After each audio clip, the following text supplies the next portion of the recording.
ರಂಜಾನ್ ತಿಂಗಳಲ್ಲಿ ಧಾರ್ಮಿಕ ಆಚರಣೆಗಳಿಗೆ ಅವಕಾಶ ಕಲ್ಪಿಸುವ ನಿಟ್ಟಿನಲ್ಲಿ ಅನುಕೂಲವಾಗಬೇಕು ಅಂತ ತೆಲಂಗಾಣದ ಕಾಂಗ್ರೆಸ್ ನೇತೃತ್ವದ ಸರ್ಕಾರ ಸರ್ಕಾರಿ ಇಲಾಖೆ, ಸಾರ್ವಜನಿಕ ವಲಯದ ಸಂಸ್ಥೆಗಳ ಮುಸ್ಲಿಂ ಉದ್ಯೋಗಿಗಳಿಗೆ ಕೆಲಸದ ಅವಧಿಯನ್ನು ಕಡಿಮೆ ಮಾಡಿ ಆದೇಶಿಸಿದೆ.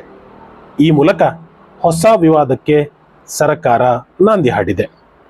ಚಂದ್ರದರ್ಶನದ ಆಧಾರದಲ್ಲಿ ಮಾರ್ಚ್ 1 ಅಥವಾ ಮಾರ್ಚ್ 2ರಂದು ರಂಜಾನ್ ತಿಂಗಳು ಪ್ರಾರಂಭವಾಗಲಿದೆ.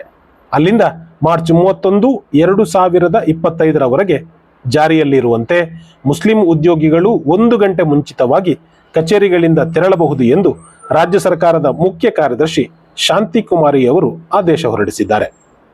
ಅದರಂತೆ ಮುಸ್ಲಿಂ ಉದ್ಯೋಗಿಗಳು ಸಾಮಾನ್ಯವಾಗಿ ಸಂಜೆ 5 ಗಂಟೆಗೆ ತೆರಳುವ ಬದಲು ಸಂಜೆ 4 ಗಂಟೆಗೆ ಹೊರಡಲು ಈ ಆದೇಶ ಅನುವು ಮಾಡಿಕೊಡುತ್ತದೆ. ಈ ಆದೇಶಗಳು ಮುಸ್ಲಿಂ ಶಿಕ್ಷಕರು, ಗುತ್ತಿಗೆ ನೌಕರರು, ಹೊರಗುತ್ತಿಗೆ, ಮಂಡಳಿ ಮತ್ತು ಸಾರ್ವಜನಿಕ ವಲಯದ ಕಾರ್ಮಿಕರಿಗೆ ಅನ್ವಯಿಸುತ್ತದೆ. ಈ ಮಧ್ಯೆ ತುರ್ತು ಸಂದರ್ಭದಲ್ಲಿ ಅಗತ್ಯ ಅಥವಾ ಅವಶ್ಯಕತೆ ಇದ್ರೆ ಸಂಜೆ 5 ಗಂಟೆಯ ತನಕವೂ ಕೆಲಸ ಮಾಡಲೇಬೇಕು ಎಂದು ಈ ಆದೇಶದಲ್ಲಿ ಸ್ಪಷ್ಟವಾಗಿ ಹೇಳಲಾಗಿದೆ. ಇದೀಗ ಈ ಆದೇಶದ ವಿರುದ್ಧ ಬಿಜೆಪಿ ತಿರುಗಿ ಬಿದ್ದಿದೆ.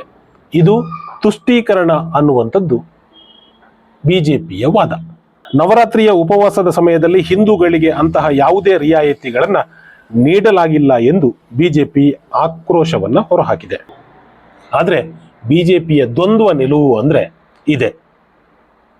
ಆಂಧ್ರ ಪ್ರದೇಶದಲ್ಲೂ ಕೂಡ ಇಂತಹುದೇ ರೀತಿಯ ಆದೇಶ ಹೊರಬಿದ್ದು ಸಾಕಷ್ಟು ದಿನಗಳೇ ಕಳೆದು ಹೋಗಿದೆ. ಆ ಸಂದರ್ಭದಲ್ಲಿ ತುಷ್ಟೀಕರಣ ಅನ್ನುವಂಥದ್ದು ಬಿಜೆಪಿಗೆ ನೆನಪಾಗಲೇ ಇಲ್ಲ. ಯಾವಾಗ ತೆಲಂಗಾಣ ಸರ್ಕಾರದ ಆದೇಶ ಹೊರಬಿತ್ತೋ ಅದು ತುಷ್ಟೀಕರಣ. ಇದೇ ತಿಂಗಳ 11ರಂದು ಈ ಸಂಬಂಧ ಆಂಧ್ರ ಪ್ರದೇಶ ಸರ್ಕಾರ ಕೂಡ ರಂಜಾನ್ ತಿಂಗಳಲ್ಲಿ ಸರ್ಕಾರಿ ಇಲಾಖೆಗಳು, ಸಾರ್ವಜನಿಕ ವಲಯದ ಸಂಸ್ಥೆಗಳ ಮುಸ್ಲಿಂ ಉದ್ಯೋಗಿಗಳಿಗೆ ಕೆಲಸದ ಅವಧಿಯನ್ನು ಕಡಿಮೆ ಮಾಡಿ ಆದೇಶವನ್ನು ಹೊರಡಿಸಿದೆ. ಆಗ ಬಿಜೆಪಿ ಮೌನಕ್ಕೆ ಶರಣಾಗಿತ್ತು. ಆಂಧ್ರ ಸರ್ಕಾರ ಮಾಡಿದ್ರೆ ಸರಿ, ತೆಲಂಗಾಣ ಸರ್ಕಾರ ಮಾಡಿದ್ರೆ ತಪ್ಪು. ಇದು ಯಾವ ನಿಲುವು ಬಿಜೆಪಿಯದ್ದು?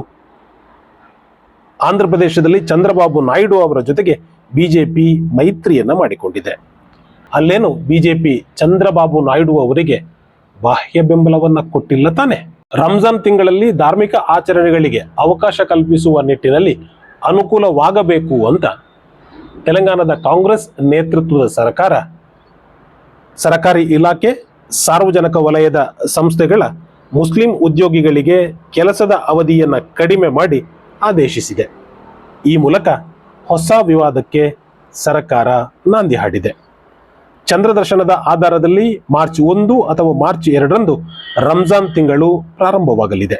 ಅಲ್ಲಿಂದ ಮಾರ್ಚ್ 31, 2025ರವರೆಗೆ ಜಾರಿಯಲ್ಲಿರುವಂತೆ ಮುಸ್ಲಿಂ ಉದ್ಯೋಗಿಗಳು 1 ಗಂಟೆ ಮುಂಚಿತವಾಗಿ ಕಚೇರಿಗಳಿಂದ ತೆರಳಬಹುದು ಎಂದು ರಾಜ್ಯ ಸರ್ಕಾರದ ಮುಖ್ಯ ಕಾರ್ಯದರ್ಶಿ ಶಾಂತಿಕುಮಾರಿ ಅವರು ಆದೇಶ ಹೊರಡಿಸಿದ್ದಾರೆ. ಅದರಂತೆ ಮುಸ್ಲಿಂ ಉದ್ಯೋಗಿಗಳು ಸಾಮಾನ್ಯವಾಗಿ ಸಂಜೆ 5 ಗಂಟೆಗೆ ತೆರಳುವ ಬದಲು ಸಂಜೆ 4 ಗಂಟೆಗೆ ಹೊರಡಲು ಈ ಆದೇಶ ಅನುವು ಮಾಡಿಕೊಡುತ್ತದೆ. ಈ ಆದೇಶಗಳು ಮುಸ್ಲಿಂ ಶಿಕ್ಷಕರು, ಗುತ್ತಿಗೆ ನೌಕರರು, ಹೊರಗುತ್ತಿಗೆ, ಮಂಡಳಿ ಮತ್ತು ಸಾರ್ವಜನಿಕ ವಲಯದ ಕಾರ್ಮಿಕರಿಗೆ ಅನ್ವಯಿಸುತ್ತದೆ.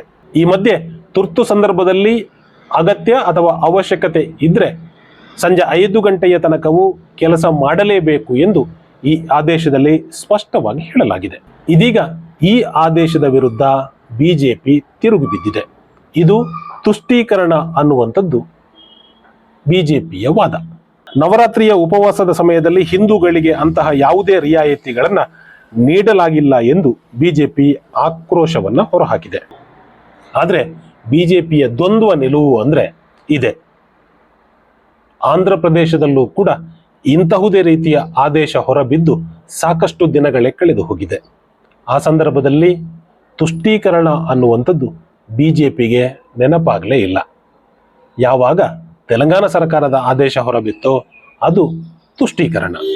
ಇದೇ ತಿಂಗಳ 11ರಂದು ಈ ಸಂಬಂಧ ಆಂಧ್ರ ಪ್ರದೇಶ ಸರ್ಕಾರ ಕೂಡ ರಂಜಾನ್ ತಿಂಗಳಲ್ಲಿ ಸರ್ಕಾರಿ ಇಲಾಖೆಗಳು, ಸಾರ್ವಜನಿಕ ವಲಯದ ಸಂಸ್ಥೆಗಳ ಮುಸ್ಲಿಂ ಉದ್ಯೋಗಿಗಳಿಗೆ ಕೆಲಸದ ಅವಧಿಯನ್ನು ಕಡಿಮೆ ಮಾಡಿ ಆದೇಶವನ್ನು ಹೊರಡಿಸಿದೆ.